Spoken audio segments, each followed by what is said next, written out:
The horrifying reality of medieval hygiene. Imagine waking up in a stone house with no running water, no toilet, no soap as you know it. The straw mattress beneath you crawls with fleas. Lice nest in your hair and the seams of your clothes. The chamber pot in the corner is full, and when it's emptied, its contents will be hurled straight into the street below, where it joins a river of human waste, animal dung, and rotting scraps. That's the reek that greets you every single morning. A stench so thick you can almost chew it. Now here's the twist that surprises everyone. Medieval people weren't the filthy, mud-caked savages the movies love to show you. Many of them washed, scrubbed, and cared deeply about smelling clean. But the world they lived in fought them at every turn, a world without sewers, without germ theory, without any of the protections you take for granted. And what they didn't understand about cleanliness would eventually kill millions. Let's uncover the dark truth. The bath was a luxury and a danger.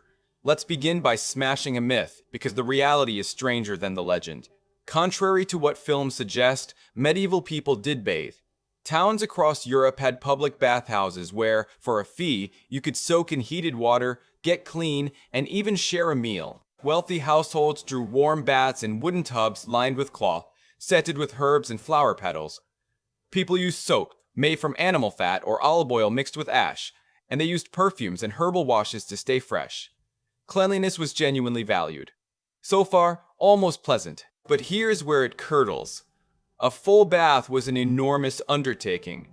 Every drop of water had to be hauled by hand from a well or river, then heated over a fire, back-breaking, time-consuming, and expensive. For a poor peasant, a true soak might happen only a handful of times a year. Most people made do with a quick wash of the face, hands, and feet, using a basin and a rag. Then came the real horror. When the Black Death swept across Europe in the 14th century, physicians of the age reached a catastrophic conclusion: bathing was dangerous. They believed that hot water opened the pores of your skin and let disease pour straight in. Bathhouses, packed with sweating bodies, were also breeding grounds for infection. So just when people needed cleanliness most, the medical wisdom of the time told them to stop washing. Fear emptied the bathhouses, and the consequences of that mistake were grim. But they're nothing compared to where your waste actually ended up. A river of filth down. Every street, brace yourself. Because the streets of a medieval city were a nightmare for the senses. Imagine stepping outside your door in 14th century London or Paris. There were no sewers as we know them. Most homes had a chamber pot, and the simplest way to empty it was to fling the contents out the window into the street. The warning cry, "Garde à l'eau," a mangling of the French for "watch out for the water," was your only protection from a falling shower of filth. The streets themselves became open channels of human and animal waste. Pigs roamed freely. Butchers dumped blood and entrails. Tanners soaked hides in vats of urine and dog dung, and rain turned the whole mess into a stinking slurry that clung to your shoes and the hem of your clothes. Sit with this image. You're walking to market. Beneath your feet squelches a paste of excrement, mud, rotting food, and dead vermin. The smell is so overpowering that perfumers did a roaring trade in scented pomanders. Little balls of fragrant herbs people held to their noses just to walk down the road. Authorities weren't blind to it. King Edward I, i.e., of England, wrote furiously in the 14th century about the filth choking London streets, and laws were passed fining people for dumping waste in rivers and ditches. Special workers called rakers were hired to haul the muck away. But the tide of filth never stopped, and the place all of it eventually collected was the single most disgusting job in the entire medieval world. The man who cleaned the cesspits. Things get truly stomach-churning here, so steady yourself. Meet the gong farmer, the worker whose job was to wade waist-deep into other people's excrement. In castles and wealthier homes, toilets were called garderobes. Small stone chambers, often built jutting out from a castle wall. With a simple seat over a long shaft, everything you produced dropped down that shaft into a cesspit at the bottom, or sometimes splattered straight down the outer wall of the castle. Charming. Those cesspits filled up. and someone had to empty them. That someone was the gong farmer, gong, being an old word for a privy or its contents. By law in places like Tudor England, these men were only permitted to work at night, after the city had gone to sleep, because the stench and the sight were considered unbearable. Picture the labor itself. By torchlight, the gong farmer climbed down into a pit brimming with months or years of human filth. He shoveled it by hand into buckets and barrels, breathing fumes so toxic they could suffocate a man outright. There are records of gong farmers drowning in the very waste they were clearing. One London gong farmer reportedly fell into a cesspit and died, swallowed by it. The reward? The pay was actually high because almost no one would do it. But gong farmers were forced to live apart from everyone else, shunned for the smell that never left their skin. And yet, as revolting as the streets and pits were, the dangers hiding inside your own bed and your own clothes were even more relentless. The tiny monsters in your bed and hair. Now we turn to an enemy you could never fully escape, one that crawled across your skin every hour of every day. Lice, fleas, bedbugs. They were a near universal fact of medieval life, infesting the rich and poor alike. They burrowed into hair, hid in the seams of woolen clothing, and swarmed through the straw-stuffed mattresses people slept on. Combs designed specifically to scrape lice and their eggs out of the hair have been found across medieval sites, a quiet testament to a constant losing battle. Here's a detail that reveals just how little they understood. Medieval people genuinely believed that lice and fleas spontaneously generated out of dirt and sweat on unclean skin. They had no idea these were living creatures that bred, laid eggs, and spread from person to person. So their solutions, while sometimes sensible combing, changing linens, herbal repellents, were built on a completely false picture of the enemy. Imagine trying to sleep. The straw beneath you rustles with movement. Something bites your ankle, then your neck. You scratch until you bleed, and still they come. This was simply ordinary life itchy, restless and crawling. And these weren't just an annoyance. We now know that fleas, riding on the backs of black rats, carried the bacteria responsible for the Black Death, the plague, that wiped out a third or more of Europe's population in just a few years during the 14th century. The very parasites people dismissed as harmless filth were, in fact, harbingers of mass death. But the parasites weren't the only thing rotting in a medieval body. Open their mouth, and you'd find a different kind of horror entirely. Tooth worms and rotting smiles. Let's pry open the medieval mouth because what people believed about their teeth is genuinely bizarre. For centuries, stretching back to ancient Sumeria and echoing through the Middle Ages, people were convinced that toothaches and decay were caused by a creature called the tooth worm. This invisible worm, they believed, burrowed into your tooth and gnawed away from the inside, and the throbbing pain you felt was the worm wriggling. Treatments included smoking the worm out with heated seeds or trying to coax it from the tooth. Pure fantasy, of course, but a belief taken completely seriously. Now, here's a fact that might surprise you. Medieval teeth were often in better shape than you'd expect, and far better than teeth a few centuries later. The reason was simple. Sugar was rare and astronomically expensive, a luxury only the very wealthy could afford. The average person's diet of coarse bread, vegetables, and ale didn't rot teeth the way modern sugar does. Archaeologists have even found traces of homemade tooth powders and herbal mouth rinses, proving people did try to clean their teeth, often by rubbing them with a cloth, a twig, or a paste of crushed herbs and abrasives. But here's the grim flip side. When a tooth did go bad, there was no gentle dentistry. There was only extraction. A barber surgeon or a traveling tooth puller gripping the rotten tooth with iron pliers and wrenching it out of your jaw, while you were fully conscious, with nothing but a swig of wine to dull the pain. And it wasn't only the mouth that medieval medicine misunderstood.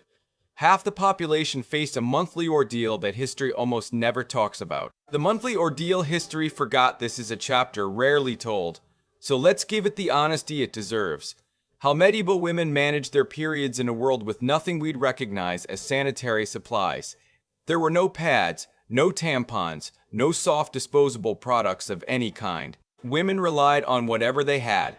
Many used folded rags or strips of cloth, and historians believe this is where the old phrase, "on the rag," actually comes from. These rags had to be washed and reused. An unpleasant and laborious task in a world where washing anything meant hauling and heating water by hand. Some evidence suggests women in certain regions used absorbent materials like bought moss tucked into cloth. Picture the reality. Reusable cloth, limited washing, layered skirts to hide any leaks, and a culture that treated the whole subject as shameful and unclean. Menstruating women were often surrounded by strange and harmful beliefs that their blood was dangerous, even poisonous, and that their very presence could sour milk or wither crops. What makes it harder still is the silence. Medieval medical texts, mostly written by men, recorded astonishingly little about how women actually coped, leaving historians to piece the truth together from scraps.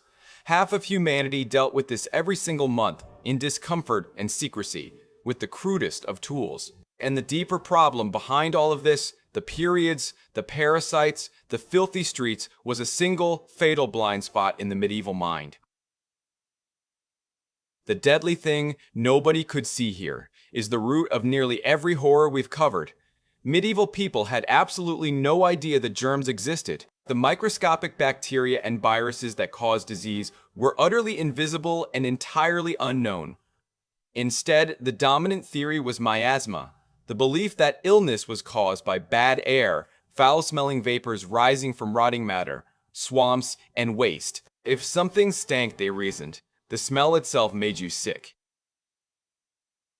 This single misunderstanding warped everything.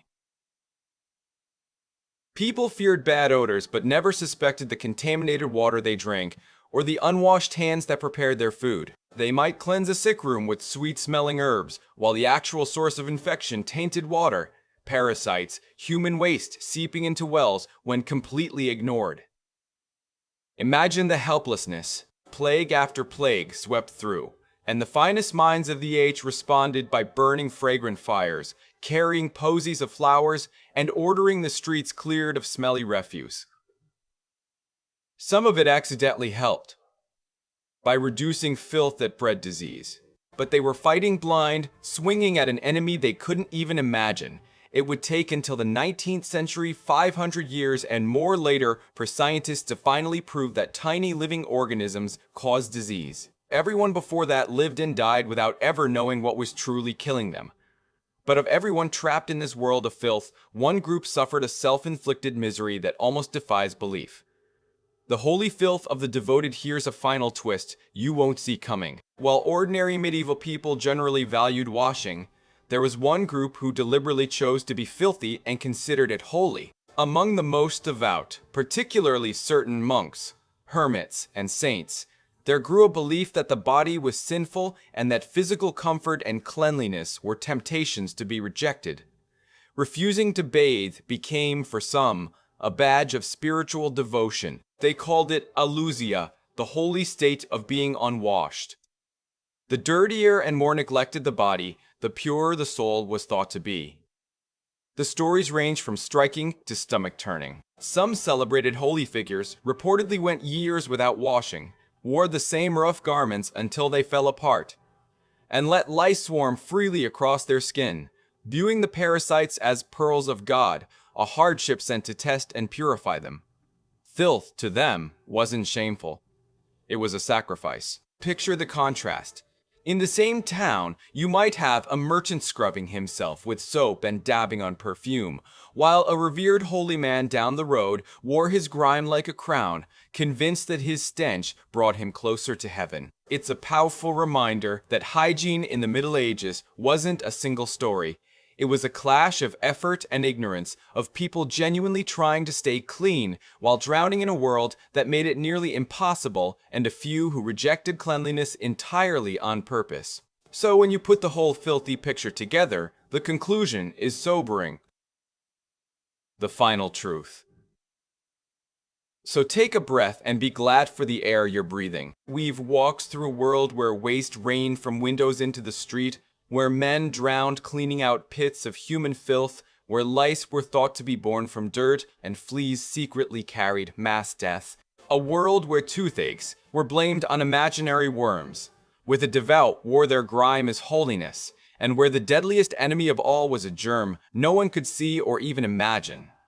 And yet the lesson is not that medieval people were stupid or hopelessly dirty. Many of them washed, scented themselves, cleaned their teeth, and fought their parasites with everything they had. They simply lived in a world that lacked the one piece of knowledge that changes everything: an understanding of the invisible life that surrounds us.